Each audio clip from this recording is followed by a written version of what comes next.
Very good morning to all of you. Now we have to see some important techniques for previous year problems, different problems and different chapters. तो उसकी जो solution की tricky solution है, tricky solution मतलब within 10 second how to get answer within 10 second of given problem, है ना. Because we have to show 4 marks in JEE. ठीक है, तो हमको tricky solution with correct answer without any confusion.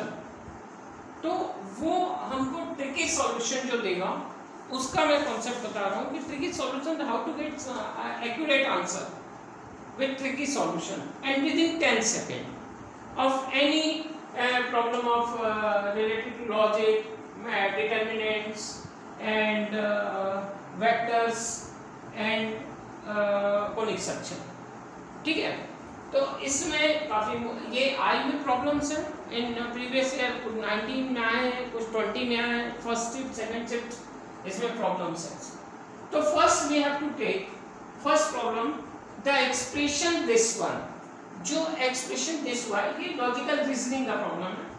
तो ये expression दिया है, given expression P tends to Q. ये एक्सप्रेशन दिया हुआ है एक मान लो स्टेटमेंट. ठीक है, तो इसका हमको सॉल्यूशन फाइंड करना है. इसके लिए आपको ये याद रहना चाहिए इन रीजनिंग, इसमें क्या लर्न रहना चाहिए आपको कि अगर हम एक आपने ऑप्शन पढ़ा होगा कि A टू एक ये क्या होगा A टू B, ये इक्विवेलेंट होता है negation of A and B. Negation of A and B ये सॉरी इसमें और नहीं होगा, ये होगा निगेशन ऑफ A और B. ये इसका सॉल्यूशन होता है यहाँ पर. ठीक है, इसका यूज हम इसमें करेंगे तो हमको definitely will get. And one more problem आपने डिमॉर्गन लॉ पढ़ा होगा. डिमॉर्गन लॉ क्या कहता है? डिमॉर्गन लॉ में अगर A टू B है, इसका कॉम्प्लीमेंट है, तो A का कॉम्प्लीमेंट ये साइन चेंज होकर B का कॉम्प्लीमेंट हो जाता है और A यूनियन B का कॉम्प्लीमेंट होता है यहाँ पर, ये हो जाएगा AC इंटरसेक्शन B इस टाइप. तो ये अगर ये कॉन्सेप्ट्स आपको अच्छे से क्लियर है, केवल 3, तो काफी कुछ problem related to this one आप within 5 second you can solve yourself. अब हम देखते हैं इसका यूज करके इसको कैसे सॉल्व करेंगे. फर्स्ट ऑफ ऑल हमने इसका यूज किया फर्स्ट का A टेंड्स टू B मतलब हम A इक्वल टू पुट कर देते हैं. पहले वैल्यू इसकी निकालते हैं. Negation of B tends to negation of Q. ये क्या होगा, किसके इक्विवेलेंट होगा? निगेशन ऑफ P, है ना, और Q, क्योंकि यहाँ पे यही है ना, और Q. A to B, A की जगह क्या है? निगेशन ऑफ P है, इसलिए negation of P, negation of P, क्योंकि A इक्वल टू तो निगेशन ऑफ P है ना, तो A equal to negation of P आएगा. ये निगेशन तो यहाँ का रहेगा, इसका हमने यूज कर लिया. अब आप देखिए यहाँ निगेशन ऑफ P, तो obviously you know very well P और Q हो जाता है. ठीक है, हमको ये वैल्यू किसकी मिली? Negation of P and Q. अब यहाँ पे क्या दिया हुआ है? इसका निगेशन लेने पर, दैट मीन्स हमको इसका भी निगेशन लेना पड़ेगा. अब इसके निगेशन में ये कॉम्प्लीमेंट वाला रूल लग जाएगा जो हमने सेट थ्योरी में पढ़ा था और भी इसमें भी हमने यूज किया था. तो निगेशन ऑफ P, तो इसका क्या हो जाएगा? Negation of P and negation of Q, क्योंकि हमने देखा है साइन चेंज हो जाता है और दोनों निगेशन में आ जाते हैं. इससे कॉम्प्लीमेंट कॉन्सेप्ट है. तो यहाँ पे हमारा जो आंसर रहेगा negation of P tends to negation of Q, इसका आंसर आपको कौन सा मिलेगा? negation of P and negation of Q. तो which one is the right answer? देखो फर्स्ट में दिया है, first is the right answer, negation of P and the negation of Q is the right answer of first problem. ये समझ में आया हमने कैसे यूज करें? केवल हमको ये बार याद रखना है, ये कॉन्सेप्ट हमारा यूज हुआ है कैसे? हमने पहले यहाँ पर इसका यूज किया फर्स्ट कॉन्सेप्ट का, a इक्वल टू, ये a इक्वल टू है और इसको b इक्वल टू ले लिया। तो यहाँ पे हमने देखो निगेशन ऑफ a है, तो ये निगेशन ऑफ a की वैल्यू कितनी है, निगेशन ऑफ p, ये पुट कर दिया, और q ये आ गया। तो ये सिंपल हमने कॉन्सेप्ट यूज किया है, केवल इसका यूज किया है, और सेकेंड वन दिमाग लॉ का यूज किया है। तो इसमें आप देखिएगा simple, within 10 second, within 5 second we will get accurate answer without any mistake. What if, बस आपको ये बात ध्यान रखना है कि इसको आप अच्छे से माइंड में सेट कर लें कि ये प्रॉपर्टीज होती हैं। व्हाट इफ, तो मैं जनरली ये क्वेश्चंस एक दो क्वेश्चंस लेके ऐसे करा रहा हूँ, और भी आगे ऐसे कुछ लेक्चर्स आएंगे जिसमें मोस्ट इंपॉर्टेंट प्रॉब्लम्स अपन related to this one find out करेंगे, ठीक है। तो यहाँ पे अब अपन आते हैं सेकेंड प्रॉब्लम पे, ये समझ में आ गया होगा। सेकेंड प्रॉब्लम काफी इंपॉर्टेंट है, और ऐसे प्रॉब्लम्स जनरली रेज होते हैं। तो देखिएगा क्या दिया है, अगर एक इक्वेशन दिया है डिटर्मिनेंट के फॉर्म में, x minus 4 2x x minus 4, यहाँ x माइनस 4, ये 2x, ये भी 2x, ठीक है। ये एक है इक्वल टू क्या किया है, a plus bx and x minus a का होल स्क्वायर। इसको अब सॉल्व करने बोला हमने, इसको सॉल्व करने बोला। अब देखिए जो दिया है दिस वन इज गिवन है ना, और फिर इसकी वैल्यू, इसको सॉल्व करके a और b की वैल्यू फाइंड करने बोला है। We have to find a and b, a और b की वैल्यू फाइंड करने बोला। ऑप्शन में क्या दिया है, 4 माइनस 5, -4, a की वैल्यू -4 टू b की वैल्यू -5, a की वैल्यू -4 टू b की वैल्यू 3, a की वैल्यू -4 टू b की वैल्यू 5। इनमें से एक ऑप्शन आपको करेक्ट ऑप्शन चूज करना है। अब इसको अगर हम सिंपल मेथड से देखें for the board exam point of view, तो काफी टाइम लगेगा इसमें, taking so much time for solving this type of problem. But यहाँ पर आपको इन JEE इस टाइप के प्रॉब्लम में 10 सेकेंड से ज़्यादा नहीं देना। वो कैसे, अब देखिए हम कैसे सॉल्व करेंगे इसको। आप क्या करेंगे, फर्स्ट ऑफ ऑल x की वैल्यू हम पहले क्या करेंगे, ये इक्वेशन हमारा, अगर इसको हमने इक्वेशन दे दिया, इसको इक्वेशन दे दिया 1, ठीक है सपोज, तो x की वैल्यू हमको यहाँ पर पुट करके देखिए, x इज इक्वल टू 0। पहले हम x इक्वल टू 0 पुट कर दें। देखिए कैसी टेक्निक है सॉल्व करने की, हमको कांस्टेंट चाहिए ना, कांस्टेंट की वैल्यू निकालना राइट है। तो we have to put x equal to 0 in both the sides. तो यहाँ पे जब हम 0 पुट करेंगे तो हमारा डिटर्मिनेंट क्या आ जाएगा, -4 0 0 0 -4 0 0 0 -4, और यहाँ पर a प्लस 0 है ना, और यहाँ पर 0 minus a square. That means clear है यहाँ पर कि इसका जो अपन निकालेंगे तो आपको ये मालूम होगा, आपने निकाला होगा डिटर्मिनेंट वो करके, तो इसका ये आएगा, और इसका हम निकालेंगे तो a एंड माइनस a का square, that means a cube. अब a क्यूब है तो ऑब्वियसली ये रिप्रेजेंट क्या करेगा, a इक्वल टू -4। अब हमारे पास एक वैल्यू तो आ गई, we are getting first value a की वैल्यू आ गई हमारे पास। तो हम ऑप्शन करके देख लें, ऑप्शन में हमारे पास -4, मतलब एक ऑप्शन तो हमारा यहाँ पे ये गलत हो गया, ठीक है। अब हमारे पास 3 ऑप्शन बचे, 3 ऑप्शन में तीनों में -4 है, ठीक है। तो हम इसमें अभी भी कंसीडर नहीं कर सकते, यहाँ पे कुछ भी मतलब डिसाइड नहीं कर सकते। कंक्लूजन पे नहीं पहुंच सकते, है ना, बिकॉज ऑफ 3 ऑप्शन हैविंग एक वैल्यू ए इक्वल टू -4, है ना. We have to choose only one option, accurate option या correct option. Then further we have to solve for finding value of B.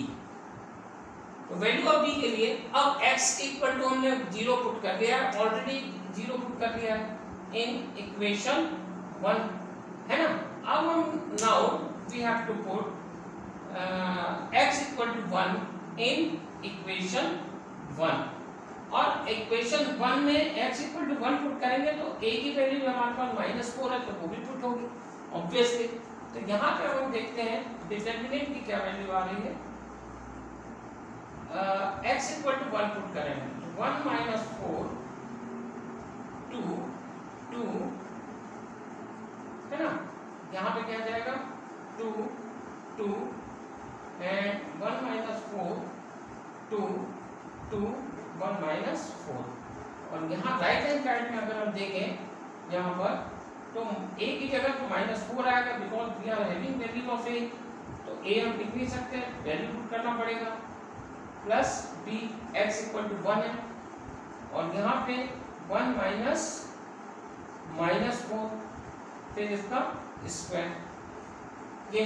अब हम इसको अगर सॉल्व करें, आप इसको अगर सॉल्व करते हैं तो यहाँ पे 1 - 4 -3 आएगा. तो जब आप इसको सॉल्व करेंगे तो आपके पास इस टाइप का वैल्यू आएगा -15 20 + 20. सॉल्व करके देखिएगा. अब सॉल्व करने का मेथड भी मैं आपको बता रहा हूँ कैसा रहेगा. यहाँ पे -3 आएगा, ये -3 के इक्वल होगा ना, ये -3 ये होगा -3, है ना, ये होगा -3. तो यहाँ पे आप ये होगा -3, तो यहाँ पे आप -3 करके इस इक्वेशन को मैंने डिटरमिनेंट सॉल्व करने का आपको क्वेश्चन बताया था, इसको हम लिख देंगे यहाँ पर. तो क्या आएगा मैट्रिक्स में -3 2 2 -3 ऐसा आएगा. फिर -2 डिटरमिनेंट बताया था मैंने आपको सॉल्व करना, और एक मेथड भी बताया है वो शॉर्टकट वे, तो आप उसका भी यूज कर सकते हैं. किसी भी वे से आप सॉल्व करें. 2 2 एंड 2 -3 + 2. अब यहाँ पे देखिए तो यहाँ पे ये आ जाएगा 2 -3 2 -3 एंड 2 2. ठीक है. तो हम इसका जब हम सॉल्व करेंगे तो हमारे पास आंसर क्या आएगा -15 + 20 + 20 इक्वल टू. अब यहाँ पे देख लें हम तो b -4 इंटू, अब यहाँ पे 25 आएगा क्योंकि माइनस प्लस हो जाएगा, 4 + 1 5 5 स्क्वायर 25. तो अब देखिए यहाँ पर ये 25 b -4 है ना. तो अब आप इसका देखेंगे कि इसका वैल्यू भी 25 आ रहा है. 25 × 25 b -4. तो यहाँ पे अगर हम इसको सॉल्व करें, ठीक है, सॉल्व करें तो क्या आएगा, ये 25 से 25 कैंसिल आउट हो जाएगा, 25 से 25 कैंसिल आउट होगा. 1 = b -4 दैट मीन्स b = 5.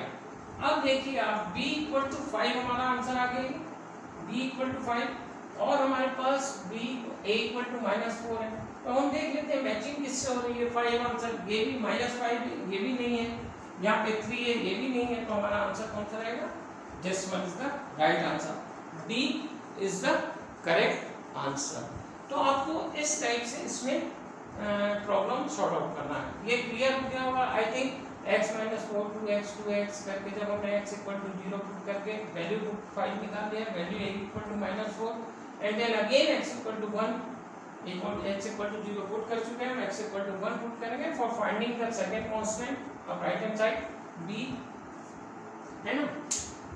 तो इस टाइप से हमको a की वैल्यू पुट कर दिया है और इसको कैलकुलेट करके सॉल्व किया है तो हमारे पास ये आंसर आ गया. तो हमारा फाइनल आंसर कौन सा रहेगा, -4 5.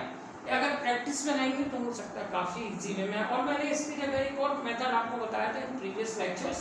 We have seen for finding the determinant of any matrix और एनी डिटरमिनेंट. उसकी वैल्यू मैंने बताया है, उसका मेथड मैंने बताया, उसका भी यूज करके आप you can use also that method for finding the determinant of this one. तो अब हम देखते हैं क्वेश्चन नंबर 3। काफी इंपॉर्टेंट है क्वेश्चन नंबर 3 भी, और ये इसलिए भी इंपॉर्टेंट है आप लोगों के लिए because this year you have not done triple product, you have not done triple product. अब अगर मान लो आपने, क्योंकि सिलेबस में वो क्वेश्चन आपका डिडक्ट कर दिया गया था, ठीक है, आपको बोर्ड एग्जामिनेशन में डिडक्ट कर दिया गया था, तो उसमें आपने नहीं किया वेक्टर ट्रिपल प्रोडक्ट। अब वेक्टर ट्रिपल प्रोडक्ट का ये क्वेश्चन जेडबलई में तो आएगा, जेडबलई से तो डिडक्ट नहीं किया गया है, बट इसका शॉर्टकट मेथड आप देखिए। केवल दो चीज आपको क्लियर रहना चाहिए कि मान लिया हमारे पास अगर इसमें यूनिट वेक्टर आप जानते हैं आई या पी क्यू आर, अगर यूनिट वेक्टर है तो इसमें क्या होता है, पहला तो therefore पी क्यू आर, ठीक है, इक्वल टू होता है पी डॉट, मतलब dot product Q cross product R. ये आप एक ध्यान में रखें, ठीक है। और सेकंड होता है P dot Q equal to Q dot R, P dot P, sorry P dot P Q dot Q R dot R equal to 1 होता है, ये भी ध्यान रखें। और फिर सिंपल वेक्टर की प्रॉपर्टी लगा रहे हैं, ये बात आपको ध्यान रखना अच्छे से। And P cross Q, P cross Q, ये आर हो जाएगा, ठीक है, और Q cross R equal to P होगा, and R cross P equal to Q, Q vector. ये 3 कॉन्सेप्ट पर आप ध्यान में रखेंगे। कौन कौन से? पहले तो पी क्यू आर का स्क्वायर ब्रैकेट में पी क्यू आर है तो P dot Q cross R होगा, और P dot P Q dot Q R dot R equal to always equal to 1 dot product according to dot product, and using cross product p dot q equal to r, q dot r equal to p, and r dot p equal to q। ध्यान में रखिएगा, इसका use इसमें होगा। अब देखिए इस problem को हम कैसे सॉल्व करते हैं। दिया हुआ है क्वेश्चन कि इफ, ठीक है, a क्रॉस b, ठीक है, A cross B, B cross C, C cross A equal to lambda A B and C, ये दिया। और फाइंड करना है हमको, we have to find lambda, lambda की वैल्यू फाइंड करना है, वैल्यू ऑफ लैम्डा। तो अब देखिए हम इसमें सिंपल ट्रिक यूज करेंगे। ये कॉन्सेप्ट तो सभी को मालूम है, इनिशियली वेक्टर कॉन्सेप्ट है, इसमें कुछ भी नहीं है। और ट्रिपल प्रोडक्ट का एक ही कॉन्सेप्ट लगा, P इंटू इसकी वैल्यू होती है ब्रैकेट के इसमें P dot Q cross R. तो ये ध्यान रखिएगा, है ना, ये अगर ध्यान रहेगा तो हो सकता है काफी इजी हो। हम यहाँ पे पुट करते हैं, जैसे अभी तक आपने देखा था कि हमने इसके पहले ट्रिग्नोमेट्रिक प्रॉब्लम सॉल्व किए, या फिर इसके प्रीवियस प्रॉब्लम हमने डिटरमिनेंट का सॉल्व किए, जहाँ पे हमने x इक्वल टू 1 पुट कर दिया, x इक्वल टू 0 पुट किया, x इक्वल टू 1 पुट किया। वैसे ही यहाँ पर भी जो वो एडिटिव आइडेंटिटी है, मल्टीप्लिकेटिव आइडेंटिटी 0 1, तो यहाँ पे 1 जो रहेगा वो वेक्टर में आप लोगों को मालूम है यूनिट वेक्टर के नाम से जाना जाता है। यूनिट वेक्टर कौन कौन से होते हैं, जैसे हमने लिखा i, है ना, j, और k एक यूनिट वेक्टर है मान लो, और हम इनको a की जगह शिफ्ट करते हैं, a equal to b equal to and c equal to, c vector equal to i vector and b vector equal to j vector, मतलब इसको लेना है, फिर इसको लेना है, फिर इसको लेना है। अगर हमने ये लिख दिया तो उसको हम इजी वे में लैम्डा की वैल्यू फाइंड कर सकते हैं। आपको इस टाइप के प्रॉब्लम को इसी वे में सॉल्व करना इन JEE, in competitive exam, any competitive exam, what it CET, JEE और IIT, any competitive exam, and also board objective question paper, ठीक है। बोर्ड में जो ऑब्जेक्टिव्स आते हैं उसमें भी आप इसका ट्रिकी सॉल्यूशन यूज कर सकते हैं, tricky method for getting accurate solution. तो यहाँ पे करेक्ट सॉल्यूशन, तो इसमें आप देखिए we have to put a vector equal to i vector, तो यहाँ पे क्या आ जाएगा I unit vector cross j unit vector cross k unit vector and k unit vector cross I unit vector, ये हमने पुट कर दिया। सिमिलरली राइट हैंड साइड में भी वही पुट करेंगे, I j and k, what it. अब यहाँ पे आप देखिए इस कॉन्सेप्ट का यूज होगा, p vector unit vector into q unit vector r unit vector, तो यहाँ पे क्या आ जाएगा k यूनिट वेक्टर, इसकी जगह ये, इसकी जगह क्या आ गया, इसका जगह क्या आएगा j k i unit vector and k i, तो यहाँ पे आ जाएगा j unit vector equal to lambda, that means i, अब इसका हमने यूज किया है, इसका क्या रहा, इसको हमने इसी का हमने ब्रैकेट का यूज किया है यहाँ पे, तो किस में लिखा i dot j unit vector cross k unit vector लिख सकते हैं हम, डेफिनेशन ऑफ दिस वन, इसका यूज किया है, यहाँ पे भी उसी का यूज करेंगे हम, तो क्या आ जाएगा k dot i unit vector into j unit vector lambda I unit vector j unit vector into k unit vector, ये हमने निकाला। अब इसमें आप देखें k unit vector dot k unit vector dot k unit vector because of I cross j equal to k, I cross j equal to k, इससे हम लिख सकते हैं इक्वल टू लैम्डा। अब यहाँ पे आप देखिएगा I वेक्टर, ठीक है, dot j cross k I। अब हमने देखा है कि p dot p q dot q r dot equal to कितना होता है 1, that means 1 equal to lambda into 1, therefore lambda equal to 1।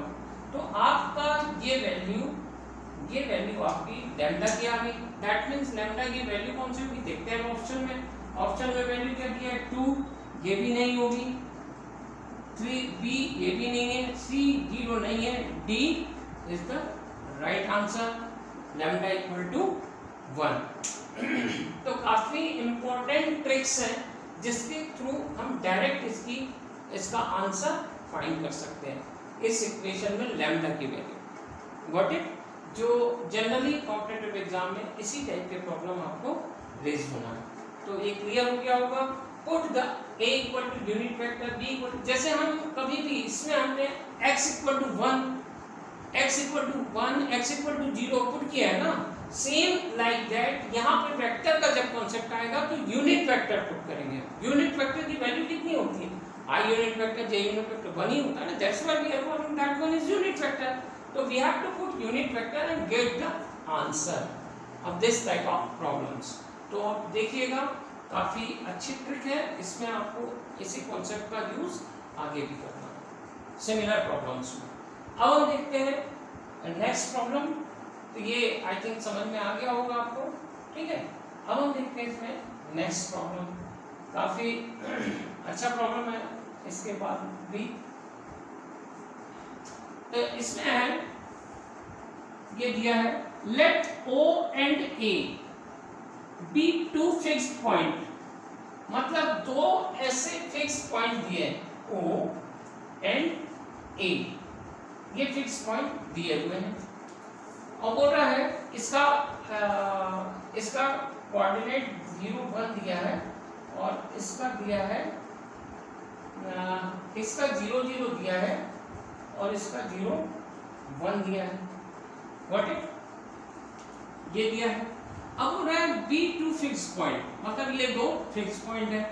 Then the locus of point P such that perimeter of AOP is 4, मतलब मान लिया हमने कि P यहाँ पे कोई एक अदर पॉइंट है, ठीक है, तो इसका जो पेरीमीटर है ये, अगर हम इसको ऐड कर दें, जोड़ें इसको, तो ये बन जाएगा ट्रायंगल OPA जो दिया हुआ है AOP,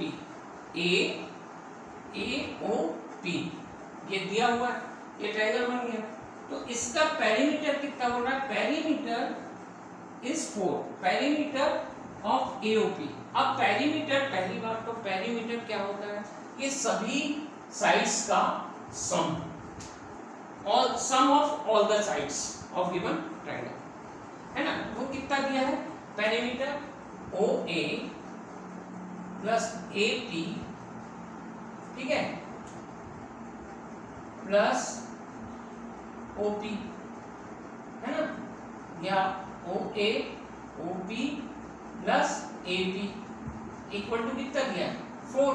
अब आप देखिए OA और OA की आप वैल्यू निकाल सकते हैं, बिकॉज ऑफ इसके कोऑर्डिनेट दिए, इसके कोऑर्डिनेट अपने को नहीं मालूम है ना, पर इसके तो मालूम है। इनके बीच की डिस्टेंस को आप निकाल सकते हैं, तो इनका बीच का डिस्टेंस क्या होगा, OA अंडर रूट 0 माइनस 0 का whole square, distance of 2 point है ना, बिटवीन 2 पॉइंट आप निकाल सकते हैं 0 माइनस 1 का whole square, that means OA equal to 1। ये आपको सभी को आता है निकालते हैं, 2 पॉइंट है, इनके बीच का distance you can find easily using this फॉर्मूले। 2 पॉइंट्स के बीच का डिस्टेंस इस फॉर्मूले से निकलता है। तो यहाँ पे OA इक्वल टू क्या आ गया, 1 plus OP plus AP equal to 4, that means OP plus AP equal to 3 हो जाएगा, क्योंकि 1 इधर लेगा तो माइनस 1 होगा। अब आप देखिएगा ये एक कांस्टेंट है, ये कांस्टेंट है, ये वैल्यू एक कांस्टेंट है, और ये कितना है OA और AP, OA मतलब OP और AP ये कांस्टेंट है। आपने ध्यान कोनिक सेक्शन में एक चीज पढ़ा होगा कि आपके पास दो मतलब फोकस है, मान लिया S1 S2, और यहाँ पे P का कोई पॉइंट है, तो ये दो पॉइंट हैं, इनसे ये फिक्स्ड है, S1P प्लस S2P कांस्टेंट होता है, कांस्टेंट होता है। अब ये किसमें होता है, ये होता है, आपको क्लियर है, ये आपने इलिप्स में पढ़ा होगा, ये property is equal to constant, that means ये जो रहेगा, इसका जो लोकस रहेगा वो एक इलिप्स का रहेगा। इतने तो समझ में आ रहा है ना।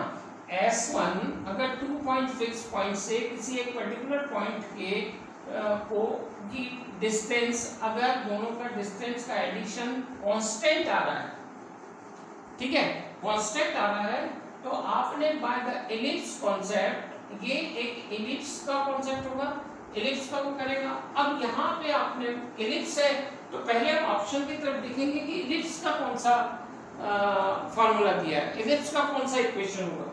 तो यहाँ पे आप देखिए, ये इलिप्स का इक्वेशन नहीं हो सकता बिकॉज ऑफ माइनस, ये माइनस है दोनों में, तो ये नहीं हो सकता इलिप्स का इक्वेशन, ठीक है, पहले दो तो कट हो गए। अब हमारे पास दूसरे मालूम है C और D, C और D में आंसर चूज करना है कि which one is the correct answer. तो वापस से हम इसको एक बार देखते हैं।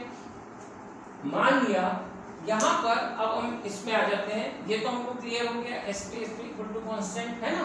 तो अब देखिए इसके थ्रू हमने इतना मालूम हो गया कि फिर इलिप्स आ रहा है, इसके कारण ये इलिप्स P का जो लोकस होगा वो इलिप्स होगा बिकॉज ऑफ कांस्टेंट। इसको हमने S1 मान लिया था, इसको S2, तो S1 S1P plus S2P equal to constant, ये एलिप्स की प्रॉपर्टी है, ठीक है, एलिप्स कोनिक सेक्शन में। अब हम देखेंगे इसका वापस से कोऑर्डिनेट सिस्टम पे। अब कोऑर्डिनेट सिस्टम पे मान लो 0 0 ये है, ये O दिया हुआ है ना। तो यहाँ पे आपने देखा होगा जो पॉइंट दिया है A जो दिया है वो क्या दिया है, A पॉइंट जो दिया है वो क्या दिया है 0 1, दैट मीन्स 1 पे ये है। तो इसका जो सेंटर पॉइंट निकालेंगे हम, सेंटर पॉइंट निकलेगा 0 1/2, ठीक है, 0 1/2। और ऑब्वियसली जो ये कॉन्सेप्ट होगा वो इसी टाइप का होगा, इसी टाइप का चलेगा, क्योंकि लोकस जो रहेगा P का, P इधर कहीं होगा, ऐसे ही चलेगा पूरा।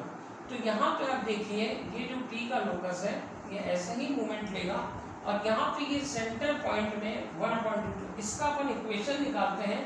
तो ये क्या रहता है, एलिप्स का इक्वेशन आप लिखते हैं सेंटर के साथ, तो 0 का square divide by a square. अब ये तो B है ना, मेजर एक्सिस क्या है। अच्छा एक चीज और ध्यान रखिए, इसका जो होता है एडिशन ये होता है मेजर एक्सिस के बराबर, S1P plus S2P equal to major axis, major axis.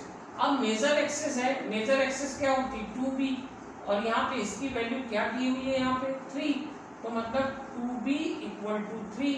ये ध्यान रखिए, ये मेजर एक्सिस है ना, ये 3 आ रही है, तो 2B equal to 3, that means B equal to 3/2।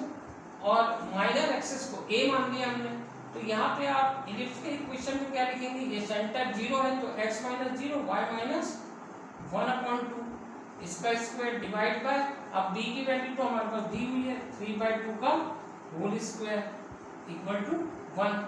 ये आप मान के चलिए ये इक्वेशन। अब इसको अगर हम सॉल्व करने गए तो हम रफली अगर करें इसको, तो हम इसमें देखेंगे कि जो कॉन्सेप्ट आएगा 4 ऊपर जाएगा, यहाँ पे 4y - half square divide by 9 और x square divide by a square. जब हम इसको दोनों का एलसीएम लेंगे तो यहाँ पे तो हमारा 9x स्क्वायर आएगा plus 4a square y - half का whole square equal to 9a square, इस टाइप का आएगा।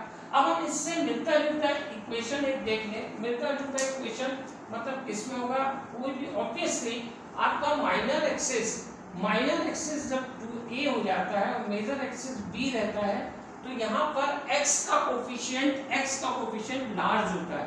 तो यहाँ पे अब x का कोफिशिएंट देखते हैं बचे हुए 2 इक्वेशंस में, x का कोफिशिएंट इसमें लार्ज आ रहा है, दैट मीन्स ये ऑप्शन होगा x का कोफिशिएंट। और सेकंड वन इससे भी मैच हो रहा है, 9x स्क्वायर देख लीजिए ये भी मैच हो रहा है, that means this one is the right answer. ये गलत है, मतलब यहाँ पे आप देखिए y का कोफिशिएंट कितना 9, x का कोफिशिएंट 8 हो ही नहीं सकता, बिकॉज ऑफ मेजर एक्सिस जो है, मेजर एक्सिस है कौन सी है b, तो b का कोफिशिएंट छोटा होना चाहिए, y का कोफिशिएंट छोटा होगा, और लार्ज कोफिशिएंट किसका होगा, ग्रेटर कोफिशिएंट किसका होगा x का, because of b is the major axis. तो ध्यान रखिएगा, पहली बात तो हम उससे डिसाइड कर सकते हैं, या फिर यहाँ पे डायरेक्ट हम डिसाइड करके लिख सकते हैं इसको बिना सॉल्व किए। बट एक प्रूफिंग में मैं बता दिया कि अगर हमने इसको थोड़ा भी सॉल्व किया तो मैच कर लो कि किस इक्वेशन से मैच हो रहा है। तो 9x स्क्वायर आया, that means 9x square, that means C is the right answer, accurate answer. तो इस टाइप से ऐसे प्रॉब्लम्स हम सॉल्व करते हैं जो आपको काफी बेनिफिशियल आपके लिए रहेंगे in future point of view. Okay, इसको अच्छे से देखिएगा। हमने इसको फिर एक बार मैं बता दूं कैसा किया है।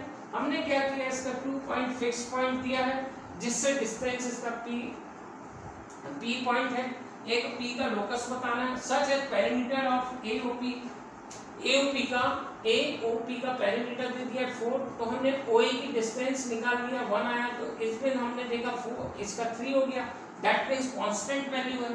देखा हमने OP और AP का इसका कांस्टेंट आ रहा है, तो ये एलिप्स को रिप्रेजेंट करता है, बिकॉज ऑफ S1P2 फोकस है S1 S2, तो उससे किसी पर्टिकुलर पॉइंट का डिस्टेंस का एडिशन ऑलवेज कांस्टेंट होता है और एक्सिस के बराबर होता है 2b, मेजर एक्सिस। तो मेजर एक्सिस 2b है और इसका कोफिशिएंट कांस्टेंट है, तो एलिप्स होना चाहिए।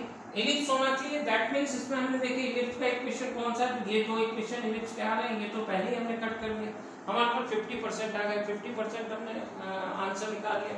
अब 50% के लिए हम क्या करेंगे, फर्दर सॉल्व करेंगे। 50% के लिए हमने देखा कि मेजर एक्सिस कौन सी आ रही है, इसमें x मेजर एक्सिस y आ रही है और माइनर एक्सिस x आ रही है। तो y का कोफिशिएंट छोटा रहेगा, है ना, कंपैरेटिवली x के कोफिशिएंट से। तो इसको भी देख के हम इसमें राइट आंसर कर सकते हैं, बट इसको और प्रूफ करना है आपको, तो इसमें फर्दर इसका सॉल्यूशन भी, यहाँ पे भी आपका आंसर आ गया मेजर और माइनर एक्सिस से, बट अगर आगे आपको सॉल्व करना है तो इसमें भी सॉल्व करके हम डायरेक्ट मैच करके 9x² किसका आ रहा है उसको हम टिक कर लिया।